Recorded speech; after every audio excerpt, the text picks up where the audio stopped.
नुकतेच पासआउट झालेले किंवा पासआउट होणारे येत्या 1-2 वर्षात अशा विद्यार्थ्यांसाठी हा जो संवाद कार्यक्रम आयोजित केला आहे त्याचं नावही मला खूप आवडलं सर.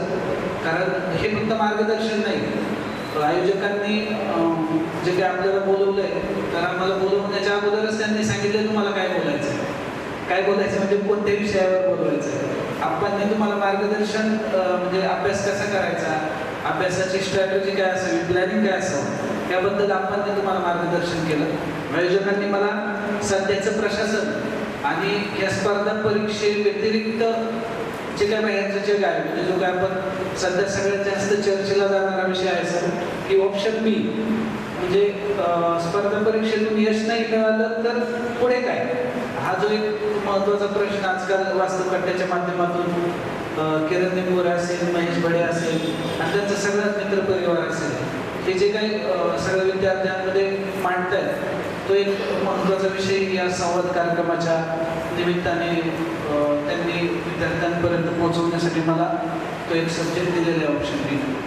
तर सर्वप्रथम मी सध्याचे प्रशासन या विषयावर युगात 21व्या शतकात असं कोणतंच फील्ड असू शकत नाही की ते इतकं निवांत असेल.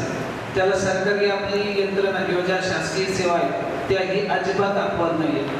जी स्पर्धा खाजगी कंपन्यांमध्ये किंवा खाजगी नोकऱ्यांमध्ये झालेली आहे तशी स्पर्धा शासकीय सेवेमध्येही झालेली आहे. तुम्हाला तुमचा परफॉर्मन्स द्यावाच लागतो आणि 10 ते 6 असं नोकरीचं स्वप्न आता दिवा स्वप्न राहिलेलं आहे. मी वैयक्तिक मला दररोज ऑफिसवरून घरी जायला सर 9 वाजता, कित्येक सॅटर्डे संडे माझे कामात जातात आणि असा मी फक्त एकटाच नाही आहे, सगळं प्रशासन असं आहे. त्यामुळं जे काही जुनी तुमच्या जर कन्सेप्ट असतील प्रशासनाबद्दल तर त्या सर्वप्रथम मनातून बाहेर काढा की शासकीय सेवा म्हणजे आरामाची सेवा, नथिंग, नॉट ॲट ऑल. अजिबात 1% ही त्यात आता सत्य राहिलेलं नाही की शासकीय सेवा म्हणजे आरामाची सेवा. ते जुना काळ होता. आपण आता पाहतो की आपलंच आयुष्य किती गुंतागुंतीचं होत चाललं. 21व्या शतकात इतके बदल होत चालले. आज आपल्यातील किती जण असते की प्रत्येक परीक्षेला आपल्याला फॉर्म भरण्यासाठी 20 ते 25 दिवसांचा कालावधी सहज आयोजित की मुलांना त्यांचे जे काही दाखले असतील किंवा इतर कागदपत्र मिळवण्यासाठी. परंतु तरीही प्रत्येक मुलगा हा अंतिम टप्प्यात आल्यानंतरच अप्लाय करायला जातो आणि असे आज आमच्याकडे येणाऱ्या जे काही दाखले देतो आम्ही समजा दररोज 1000 दाखले देत असं दर महिन्याला, तर त्या 1000 दाखल्यांमधले 200 ते 300 दाखले असे असतात की सर मला उद्या फॉर्म भरायचा तुम्ही आज अप्लाय केलं. म्हणजे प्रत्येकाला त्या सेवेची आता इन्स्टंट म्हणजे मी अप्लाय केलं आता ऑनलाईन सेतूमधून की मला पुढच्या क्षणी मी लगेच पुढच्या 5-10 मिनिटात तहसील ऑफिसला येतो सर मला दाखला हवा आहे. म्हणजे इतकी इम्पेशन्स सगळ्यांमध्येच आपल्याला म्हणजे तुम्ही असाल मी असाल प्रत्येक व्यक्ती हे आलेलं आहे. जुन्या काळी समजा एखादा व्यक्ती ऑफिसला आला आणि त्याला सांगितलं बाबा आज नाही बाबा तुम्ही उद्या या किंवा तुम्ही परवा या, तुम्ही आठवड्यात या, तो व्यक्ती ओके साहेब म्हणायचा निघून जायचा. आता तसं राहिलेलं नाही. प्रत्येक व्यक्तीला त्याचं काम हे तात्काळ झालं पाहिजे. तात्काळ नाही झालं तरी तो तिथेच आज 10 म्हणजे 5 जण तुमच्याशी तुमच्या ऑफिसमध्ये ते काम का होत नाही, ते काम बेकायदेशीर जरी असलं तरी वाद घालतात. त्यामुळे प्रशासनाच्या आता खूप वेगवेगळ्या बाजूंनी प्रशासन बदलत चाललेलं आहे. प्रशासनात जो काही बदल होतोय त्याचे साक्षीदार आता आम्ही तर आहोतच.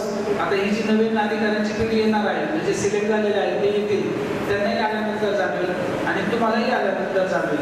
त्यामुळे प्रशासनाबद्दलची तुमची जर काही वेगळ्या कन्सेप्ट असतील तर तुमच्या सोबतचे सिलेक्ट झालेले अधिकारी किंवा तुमच्या ओळखीचे अधिकारी किंवा तुमच्या आजूबाजूचे जे ऑफिसेस असतील की ज्यात तुम्ही परीक्षेचा अभ्यास करताय अशा ऑफिसेसमध्ये जाऊन तुम्ही निश्चित 1-1 आठवड्याचा वेळ घालवा. तुम्हाला त्या अधिकाऱ्यासोबत राहिल्यानंतर त्या ऑफिसमधील स्टाफसोबत राहिल्यानंतर तुम्हाला स्वतः जाणवेल की आता किती बदल झालेला आहे.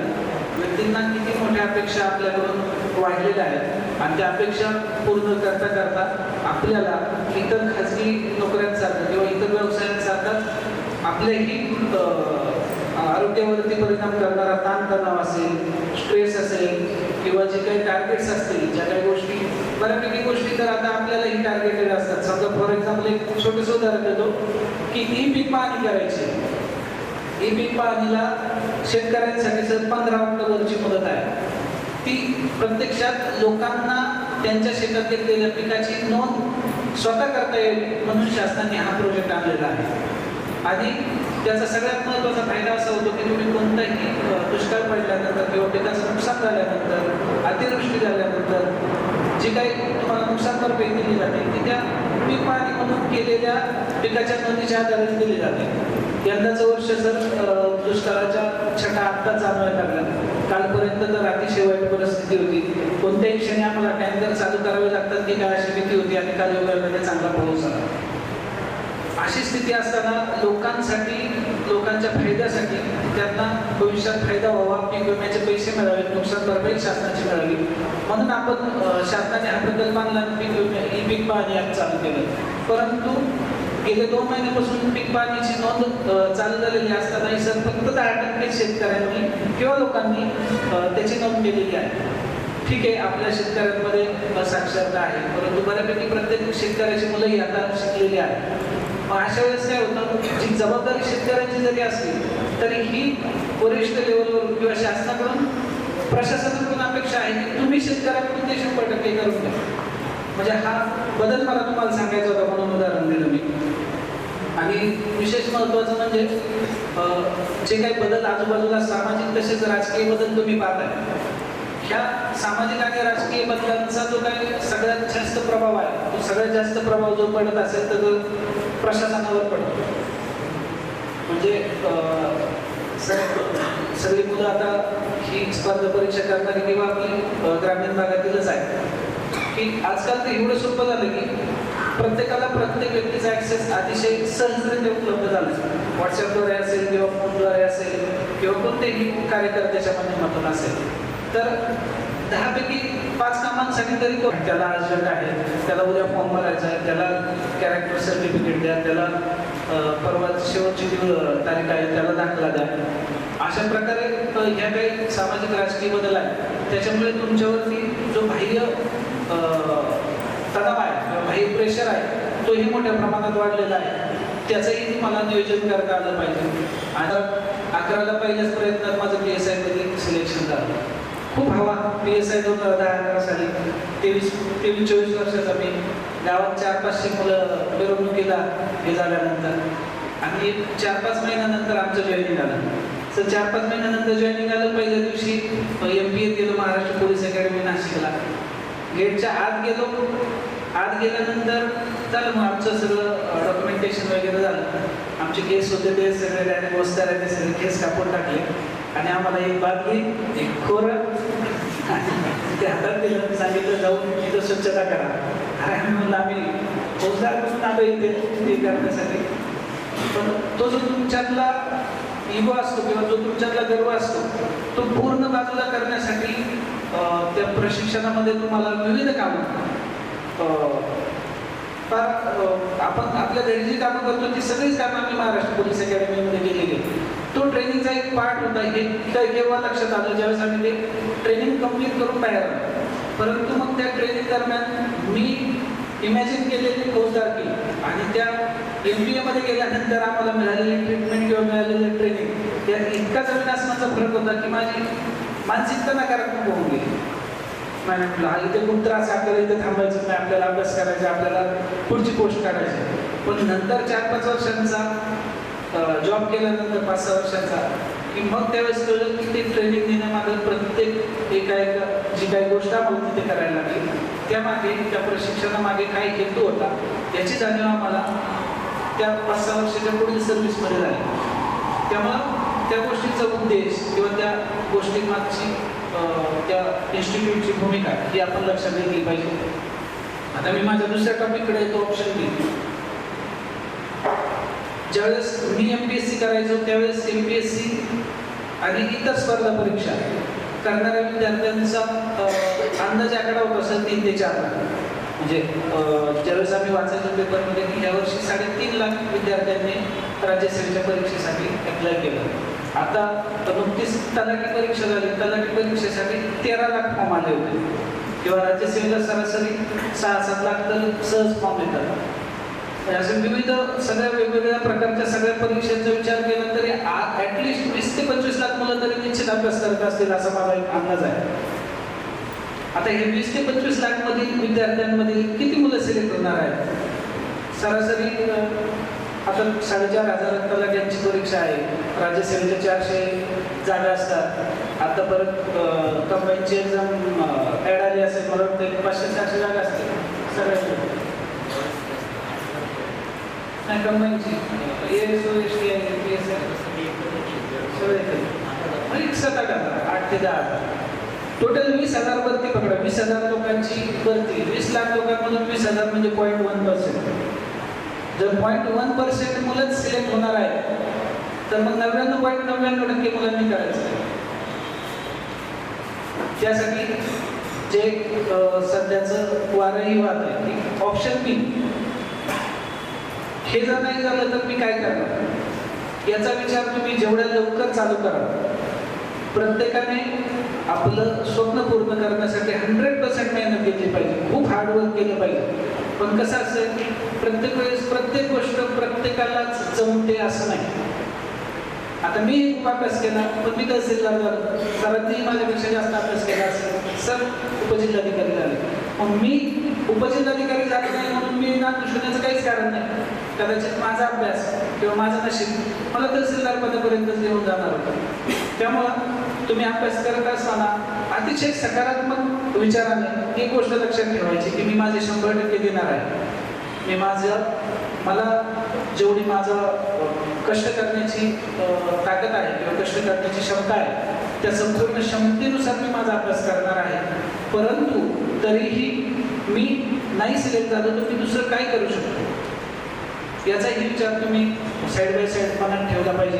कारण UPSCला एक एक्झिट पॉईंट आहे.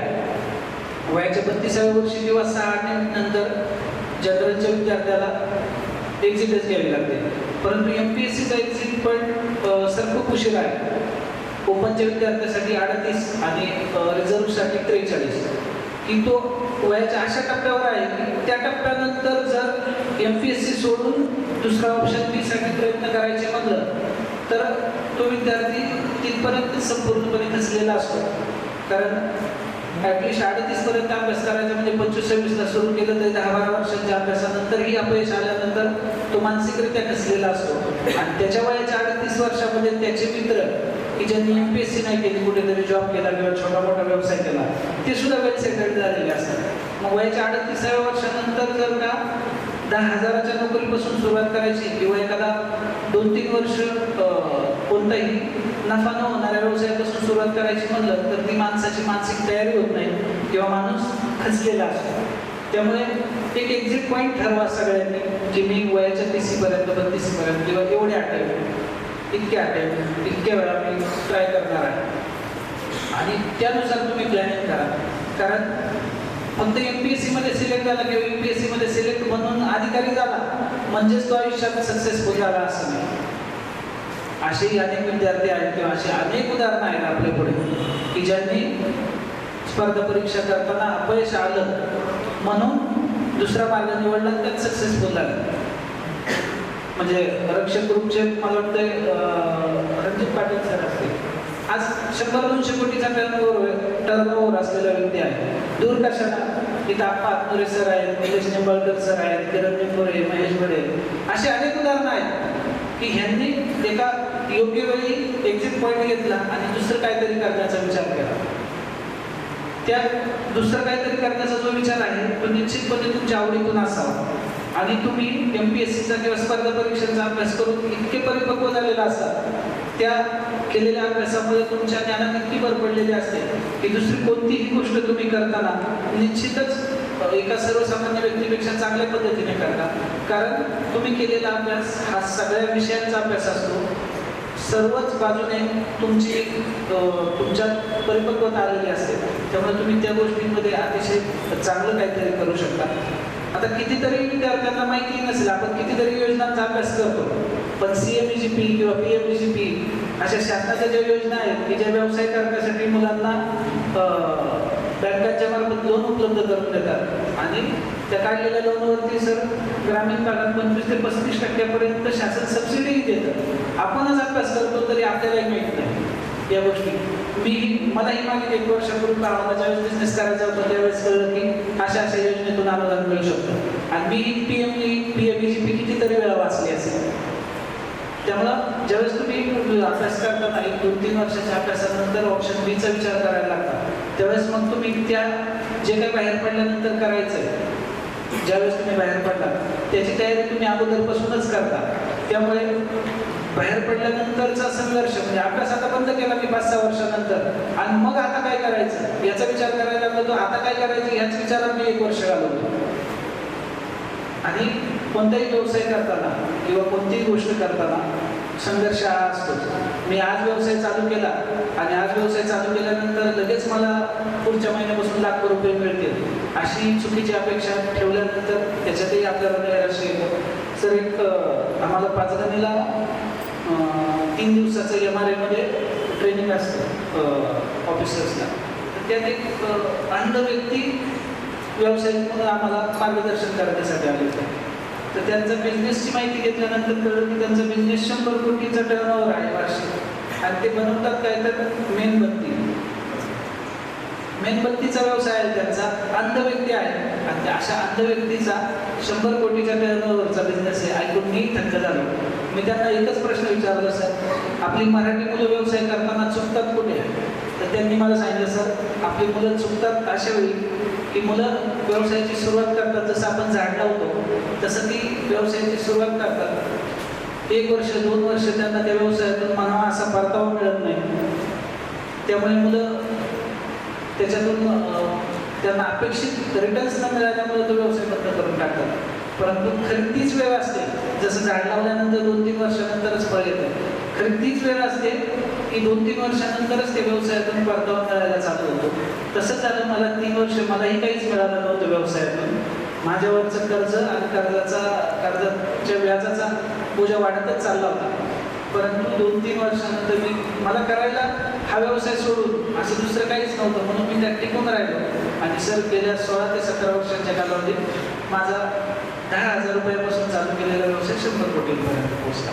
तर सांगण्याचा हेतू एवढाच आहे की सातत्य ठेवा कोणत्याही गोष्टीत. मग तो तुमचा स्पर्धा परीक्षेचा अभ्यास असो किंवा तुम्ही ऑप्शन बी म्हणून निवडलेला एखादा व्यवसाय असो किंवा नोकरी असो, त्याच्यात सातत्य ठेवा, सकारात्मक राहा आणि योग्य वेळी योग्य निर्णय घ्या. एवढंच मी तुम्हाला या निमित्ताने सांगेन. या अतिशय सुंदर कार्यक्रम प्रसंगी मला बोलवल्याबद्दल मी कार्यक्रमाच्या आयोजकांचे पुन्हा एकदा आभार मानतो आणि तुम्हा सगळ्यांना तुमच्या पुढील अभ्यासासाठी पुढील करिअरसाठी शुभेच्छा देतो आणि थांबतो. जय हिंद.